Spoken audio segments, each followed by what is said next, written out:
Good evening, everybody. See, everybody's still awake. Awesome. We only had 2 people here sitting earlier, so I thought I'd make it really short, and then we can go across the hall to drink. And then more people showed up, and then the gentleman over here pointed out that you're between me and the cold beer. So we're going to make it really short. Is that okay with everybody? So, right, quick question. I already asked it, but I'm going to ask it officially. Who here is technical? All right, 3 out of 200, great. Who here has a basic concept of SUSE? So we all know what it is? Yep. Thank you. All right, then we're good, then it's all good. So this is not a technical tutorial, but there will be technical terms in it. And it's basically a case study of deployments that we did for customers. The next few slides you already know, so you can just pass out. It's okay. Yeah. Right, so who are we? Well, we work in IT, as in we, these guys. And that there is me. So that's my name. Here you go, Florian. You can call me anything you want. No. So yeah, we're not really the traditional IT company, even though we interact with a lot of them. So there's a lot of the traditional old school, you know, this is my thing I do, and this is where we stand. Companies, and they struggle nowadays with modern technology, so that's where we step in to kind of bridge the divide, so to speak. All of our guys are cloud gurus in their own right, so we do a lot of cloud, but we don't do a lot of, we're not vendor specific, so we try to keep ourselves at a level where we can interface with pretty much anything the customer throws at us, purely to keep things interesting.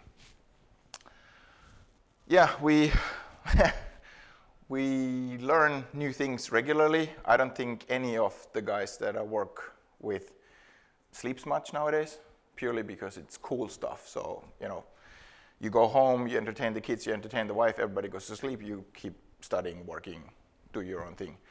And the customers like it, because by the time they actually have the need for something, we already know it.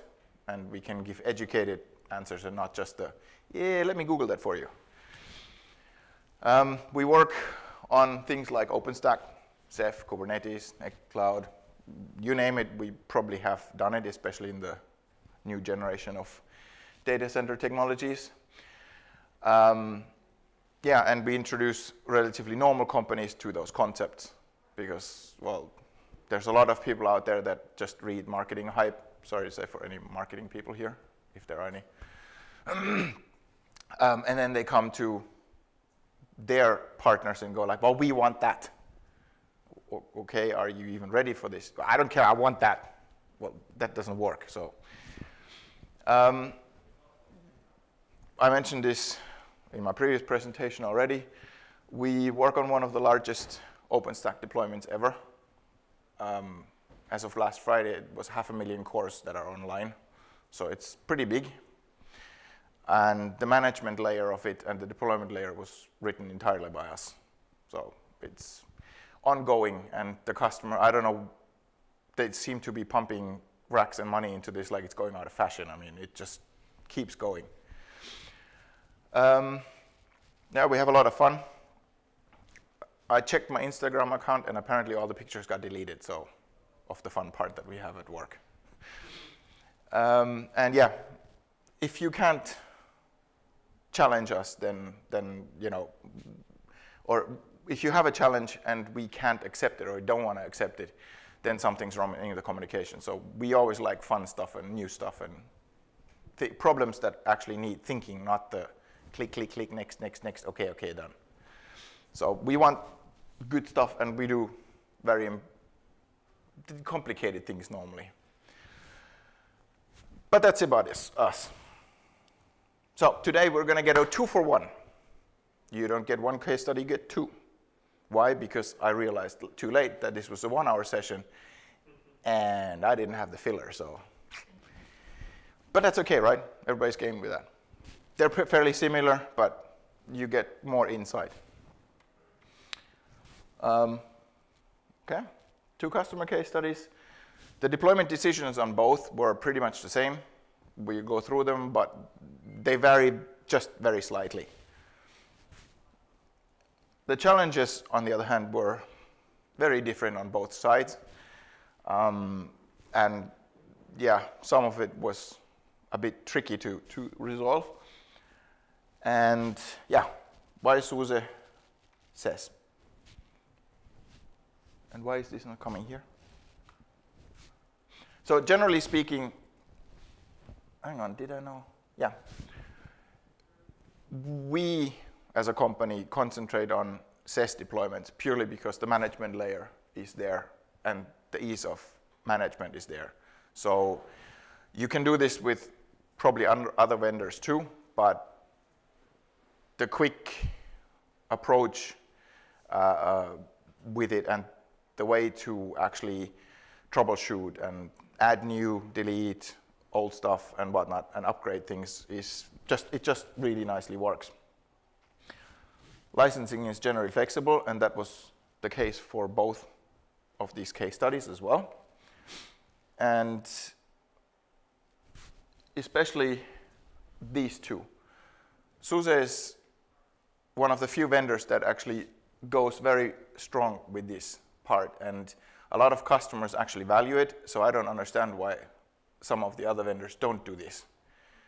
To have actually partners and local experts in a country or present, where if the proverbial S hits the fan, it's an hour's time, you actually have somebody on site and not, well, call to Sweden or Germany and then somebody gets on a plane and flies over. And no, it doesn't work. So, case study number 1. Yes, senior networks. You gotta love this description though. Senior networks, for those of you who don't know it, it's a European outfit and they do underwater cabling for fiber optics. So they have the ships that lay the cables.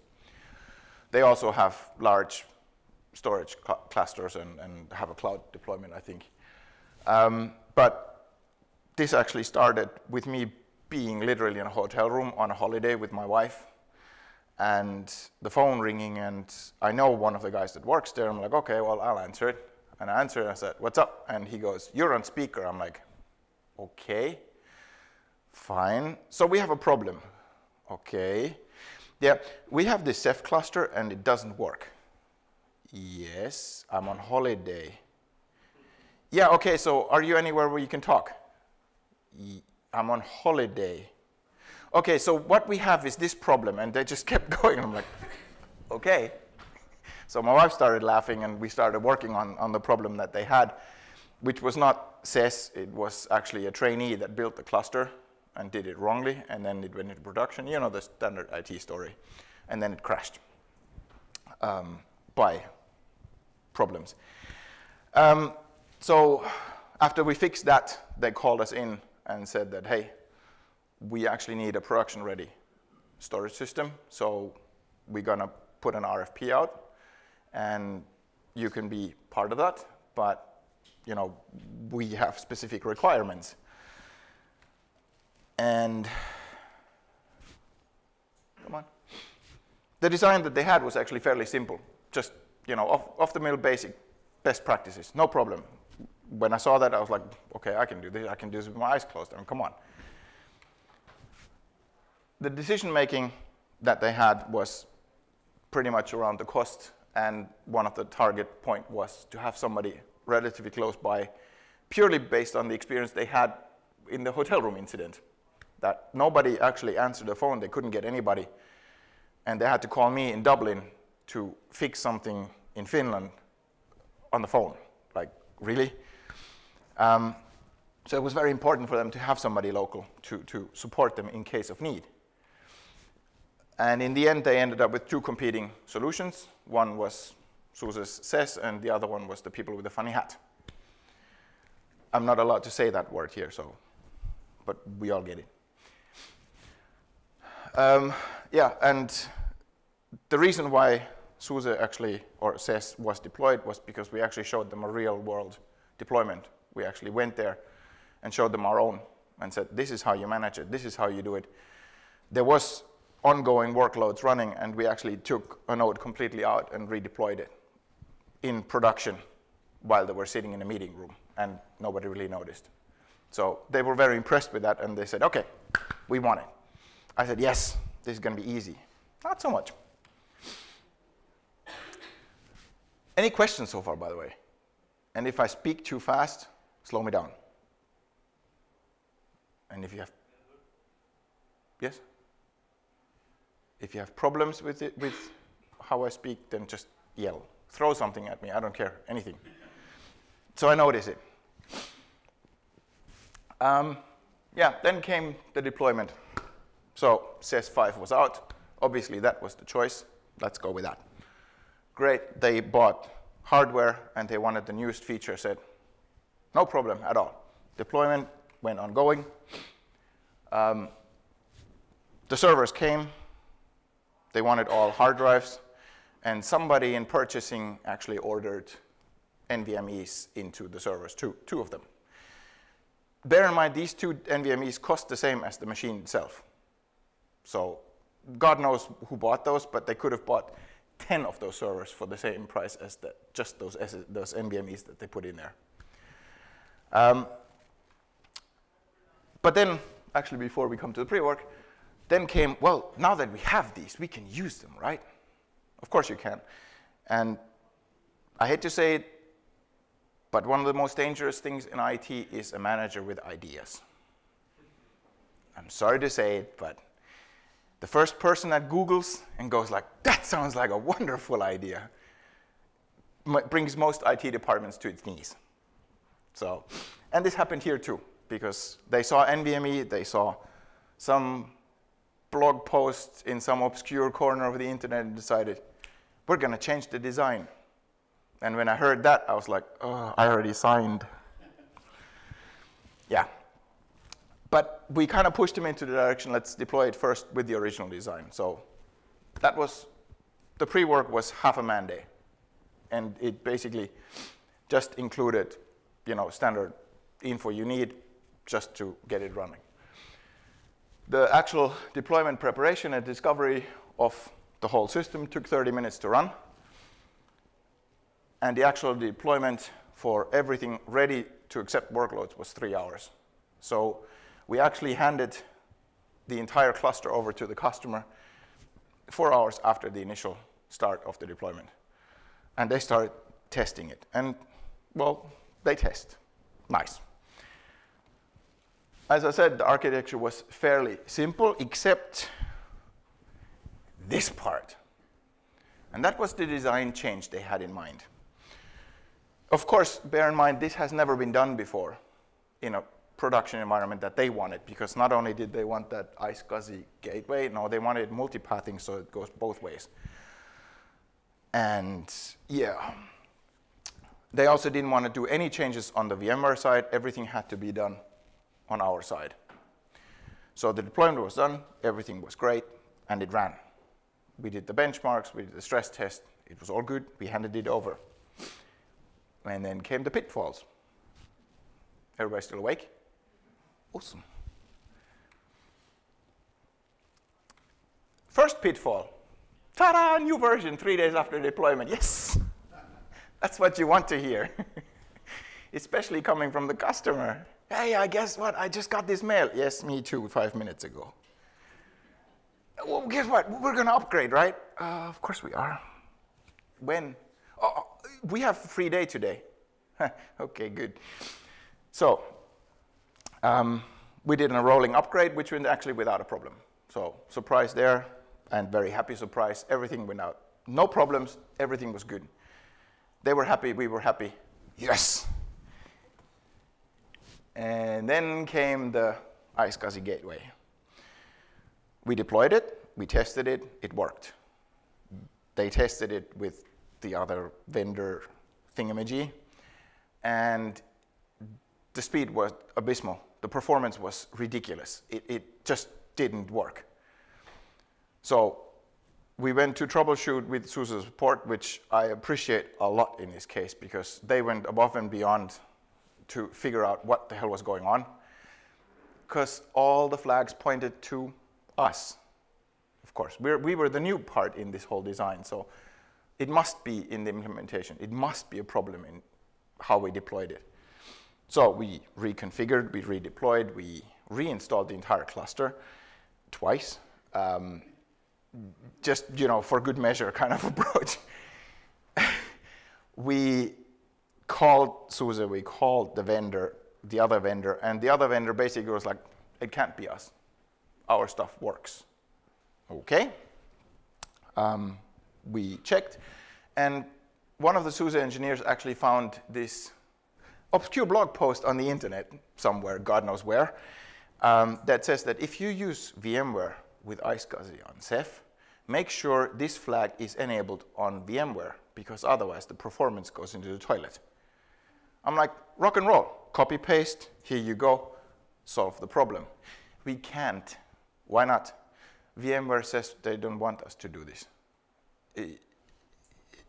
That's the solution. It clearly points out it's not our problem. There's even a knowledge base article. Yeah, but you need to fix this. I'm sorry, what? This conversation went for hours, by the way, not just, you know, quickly. So it ended up that they scrapped the whole iscsi approach because they were under a really weird contract that they couldn't implement the patch that VMware didn't really support. And if they said no, then they couldn't do it. Hence, we had to do it, which we didn't, and we tried, and it didn't work. Nowadays, they're actually quite happy because we just scrapped iscsi and published standard NFS, and it flies. It's ridiculous. Yeah, and then everybody knows what S3 is, right? Awesome. Huh. You said there's no technical people here, right? That's technical. You should deal with the people I deal with. This is technical. So they wanted us to deploy an S3 gateway, Rados gateway, fine. We got the spec, we deployed it, and never worked. We could, if you were on the gateway, you could create new users, list all the buckets, everything worked. From the outside, nothing. Traffic arrived on the node, no problem, but nothing worked. Well, it turned out that they misconfigured part of the network, and as soon as, the MTU was misconfigured on the path. One of the network guys was really smart and decided, you know, this is a good idea. So whenever you wanted to do something larger than 1,500 bytes, it just went nothing. So yeah, it took a while to figure this one out, by the way, because if you just standard connected and did a curl or something, worked, no problem. It's like, okay, so it works. Then you did an upload and it stopped and died. Like, what the heck? Okay. So once we fixed that, beauty. And then they decided they wanted to have the NVMEs in place. And we told them that I'm not sure this makes a difference anymore with BlueStore technology, but we can try it. Yeah, it makes a difference. I read it's like a huge performance improvement. I'm like, I wonder where he read that from, but okay, fine. So we deployed it, and it actually dropped the performance by 25%. And we were like, this can't be. Like, it just can't be. So again, we dealt with the SUSE engineering team, and they even logged into the machine and checked, and yeah, everything's correct. But no, you put the workload that they had didn't validate the use of NVMEs. It was more speedier to have them actually all these on the spindle disk instead of separating them. While in the old ways of the old Ceph deployments, you had to have fast journals in order to get the throughput. Well, that went away with BlueStore. But of course, somebody read an obscure blog post on the internet and decided that this is going to be the design. Again, 2 reinstallations of the entire cluster. They paid for it, no problem there, but it's a bit annoying when, you know, it's running, it's great, yes, done. Hey, we have an idea. So, yeah. But then, when it all worked, and the design was, this is on 5 nodes. So they have 5 storage nodes, 3 gateway nodes, and 1 admin node. We ran this test for 72 hours and this test for 40 hours. And it pretty much consistently goes to the 10 gigabit throughput line that the 2 NICs had in those machines. So it was very solid, very stable, as it should be. Bear in mind, this is the end result that we ended up as a checked off deployment. The previous installations weren't quite that pretty. Either it went like this, or it went like down here. So when it actually was done the way we designed it and we told them how it should be done, this is what came out. When the management had ideas, not so much. Any managers here, by the way? I'm really sorry. Yeah, sure. I'll find you later, right? Yeah, I bet you do. So, case 1, questions, comments. Of course you do. You replace iscsi by NFS. Yes. Okay. Did you use the NFS included with SES? Yes. Okay. Yeah. They were Ganesh deployments. Oh, it's Ganesh. Yeah, straight with the Ceph deployment structure, so Salt did all the management.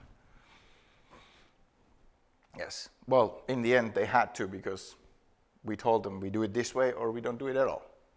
And the management ideas kind of went out the toilet when VMware said that you can't do this. So, and we don't do anything on the, you know, completely separated, that we do deploy this way and this way. If it's a storage solution, you use the management tools you have, not invent the wheel again. It's nice to see that the final performance was okay. Yeah. As Ganesh is an additional layer. Yeah. Okay. I agree with you.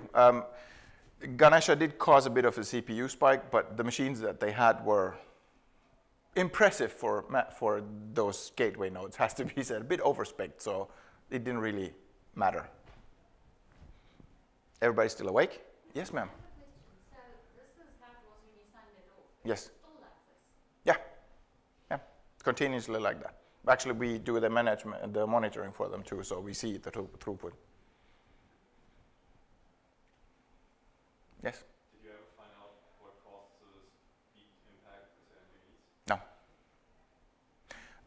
NVMEs? No. My personal idea about it is, because we have a customer who has a different deployment, a bit of a different scale on this with NVMEs, and there it doesn't have an impact, but they have a different workload. And I think it's use the cluster, that it just doesn't. That's it? Good. So we're still awake for good for case study 2, right? How am I on time, by the way? Good? 35 minutes. Oh, so countdown, T-minus 35 to beer. So next one, case study 2, the Finnish Meteorological Institute. Yes, we're based in Finland, so obviously weather people, so lots of weather data. Come on.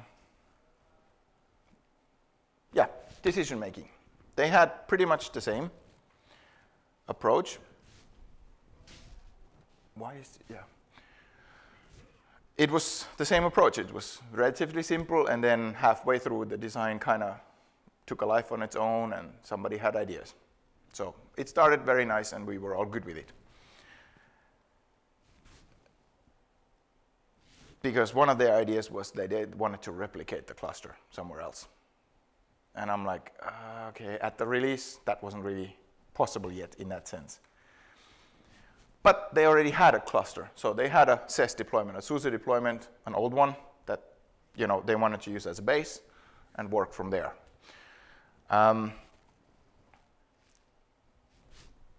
licensing for them was a big issue. It's a government agency, so you need to go through the government hoops, and they need to do all these RFPs and blah, blah, blah. But in the end, and it still is actually, we still work with them almost on a monthly basis, they had that same requirement, and that was a turnoff for other vendors big time, that they needed somebody on hand now if push comes to shove.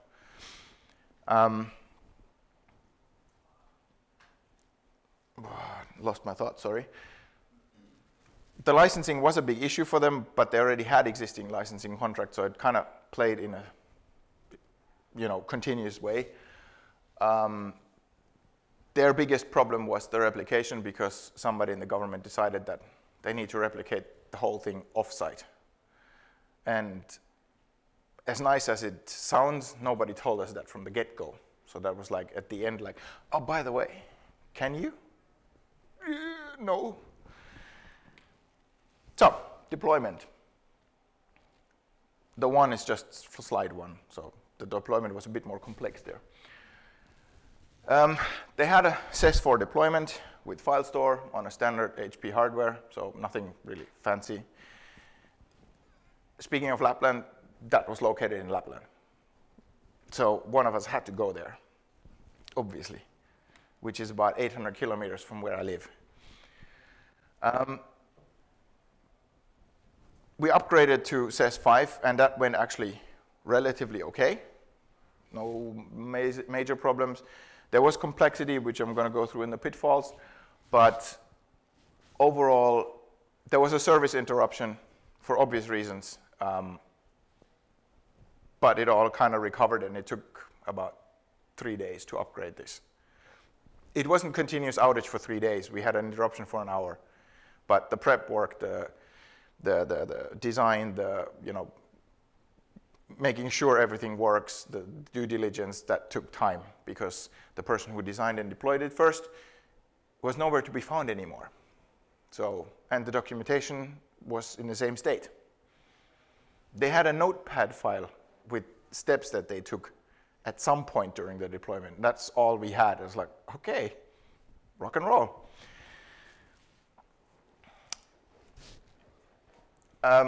We did then, once we had, by the way, I talked with in the speaker room that nobody ever makes a presentation without spelling mistakes. There's a couple of letters missing, but okay. When this was migrated or upgraded, we then migrated to BlueStore, and this was done live, and there was no service interruption. So that I really, really liked. That went without no problems at all. It wasn't speedy, but that wasn't the point of it. The point was that the data was all the time available. And then we had the same incident that, hey, there's an upgrade. Oh, yes, I know. We did a rolling upgrade once the migration was done, and nobody noticed. Nobody noticed. Actually, I think we barely noticed that we had to type some commands in, and it just went. No problems at all. And then they wanted a cluster expansion. So the cluster expansion, we knew that was going to happen. What we didn't know was that it doubled in capacity. So they bought the nodes, they installed them, and they said, hey, can you just add these? Okay. And these, and these, and these, and these. Okay. And it should not slow down, and it should be all the time available when you bring them online. So can it be done today? No. But nice try. It did have a performance impact, about 25%, purely because of the replication. The size of their initial cluster was 400 terabytes after replication, and 300 of it was full. So when you add double capacity, it takes a while to balance this out. So you do the replication, the backend network gets a bit filled up, and yeah, you will have a performance hit. They knew it, but they still had to say that they didn't want one, obviously. Notice that their internal customers never noticed that there was a performance hit, because we did this one at a time. One evening, next one, another evening, the next one another evening. So per OSD node, it took about 7 hours of replication until it was all done, per node. It's okay, I mean, there's 300 terabytes of data that needs to be reshuffled.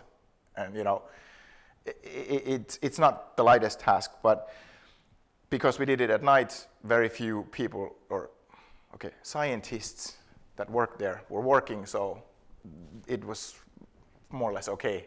Nobody complained, so we're good. Questions, comments? Yes?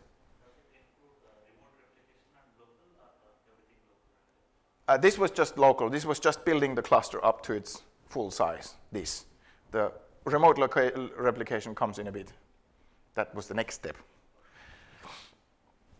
Anybody else? Good. Now, yeah, when we actually had it done, we did a test. I can't publish those numbers purely because the government agency, but it was about 2.7 times the speed that they had, the performance, compared to SES4 when we upgraded and migrated to BlueStore and the whole process was done. So for them, that mattered a lot, of course. I mean, the data analysis, weather stuff, and whatever they push in there, the faster you can analyze them, the better it is. So in that respect, this was an extremely nice result, and they were very, very happy.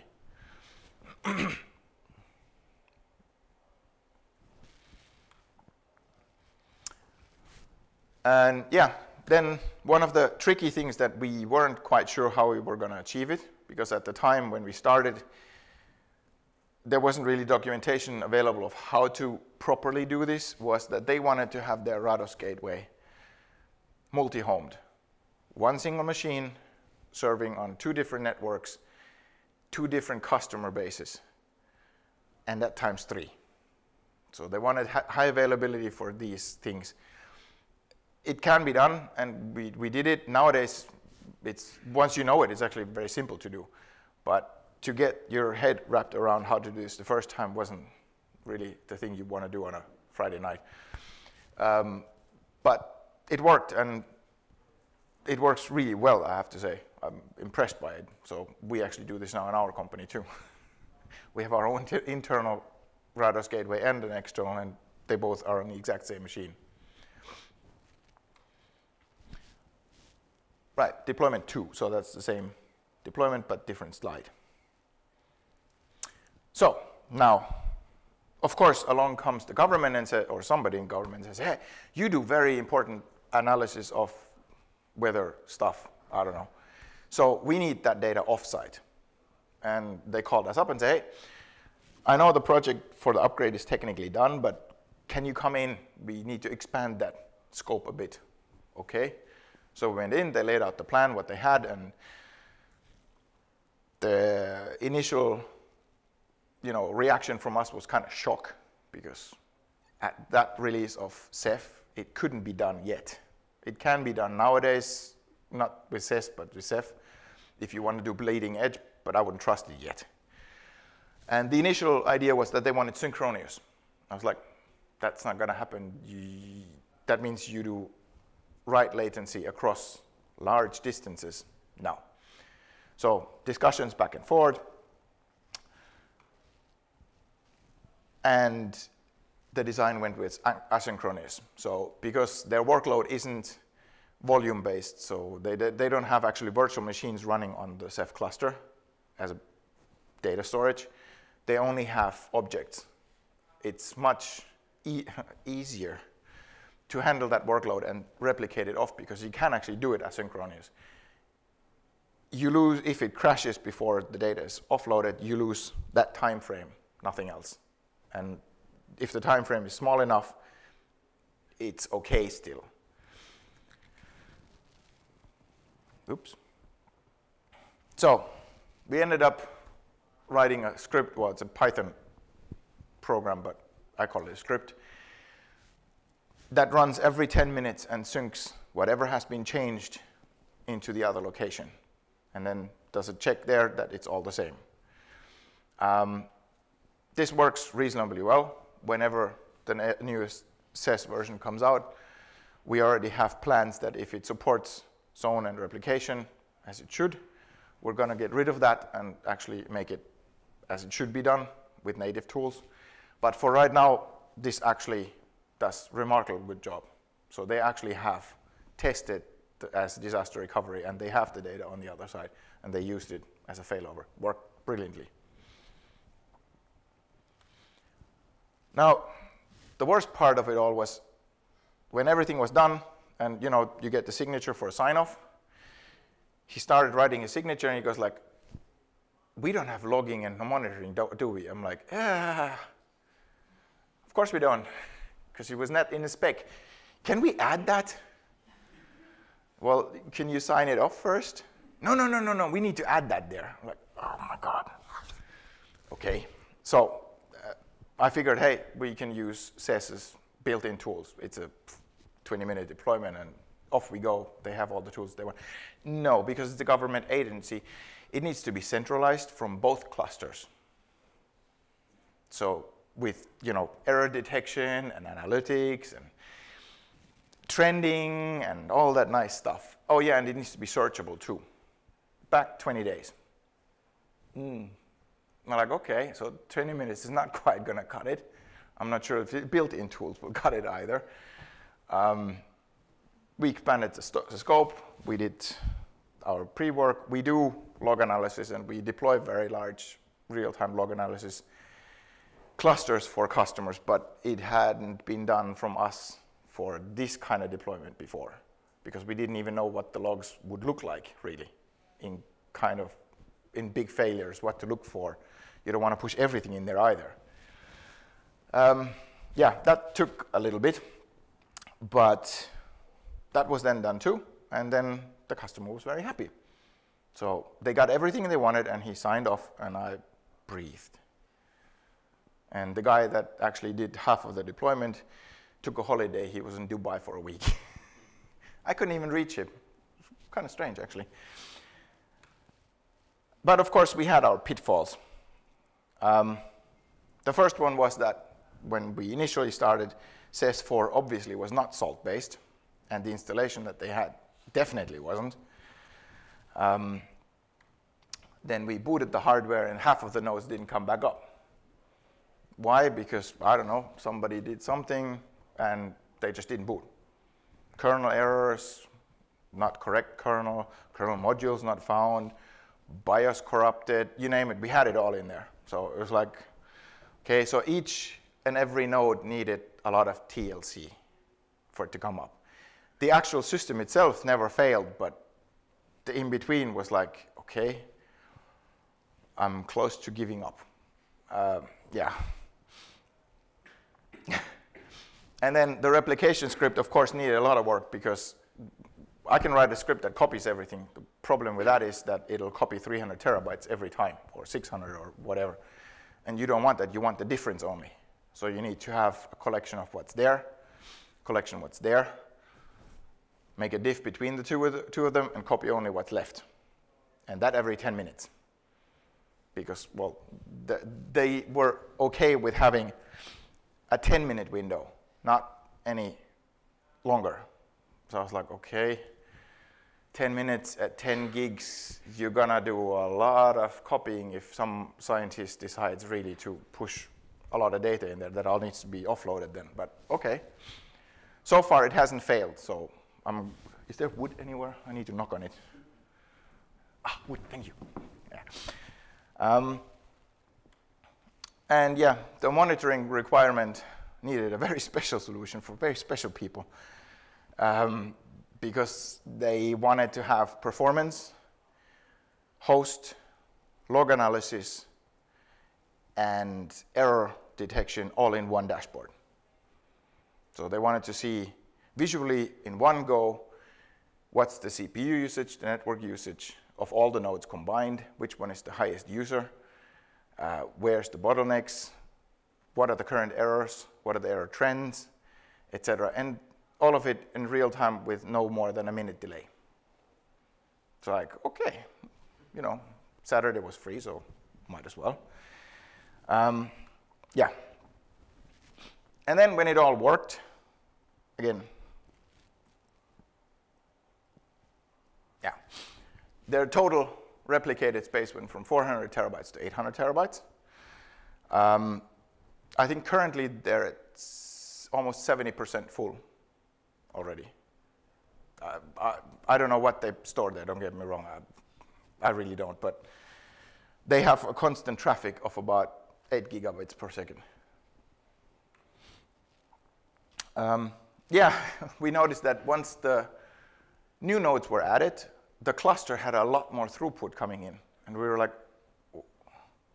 the clients aren't doing anything more, so what the heck? What's going on? Well, it turns out that the amount of nodes actually allowed them to have more traffic coming in, while before that was a bottleneck. Then it expanded. So it wasn't that the traffic actually increased, it was just the traffic actually flowed freer into the nodes. So the Rados gateway is available through HTTPS to their partners. So they can the partners can access specific data that they need for analysis to do weather stuff, I don't know. They use Ganesh NFS for internal usage. Is there a scientist here? No? Damn. I would like to know what the scientific obsession with NFS is. Because they have 100 of them sitting there or more. And all they work with is Unix workstations with NFS. It has to be NFS. It worked in the 70s, good enough today. Yes, and it's today, what year? Not 70 something. But it's just like, really, anything else? You give them S3. No, it will not work with my software that I wrote in 1972. Okay, how about you rewrite it? No, this is how I work. Okie dokie then. They do use S3 for internal use, don't get me wrong, but their obsession is that they want to store with NFS. So, okay. Again, the NFS deployment was peanuts doing it with SES management tools. It just came as a bit of a surprise that it was that big of a requirement. So, yeah, this actually works exactly as it should be working, the log analysis. They don't have really heavy traffic on it in a sense that there's a lot of event coming in because it only logs when there's actually something to log. So a lot of configuring was actually done on the nodes themselves, so they don't do debug messages because that's just useless. But when there's actually error tags, that's when they come in, and then you can always enable debugging. Because you need a lot of false positive check before you put that into production. Ceph is very chatty. It's very, very chatty when you just leave it on as it is. Yeah, and yeah, things are still ongoing. We still go there. I think actually the guy that did the other half of the deployment is supposed to go there today or tomorrow, do some more stuff, but nothing as dramatic anymore. Now it's just tweaking, tuning, enabling features, doing this, doing that, and they're extremely happy with the product. They're planning to do an RFP for their archiving solution based on Ceph so far, and of course we're going to push SES as the solution towards the end of the year probably. But that's going to be a very tricky installation. I'm not sure I want to do it. So that's all I have. Thank you for being awake this long. Questions? Well, that's all then. Thank you all.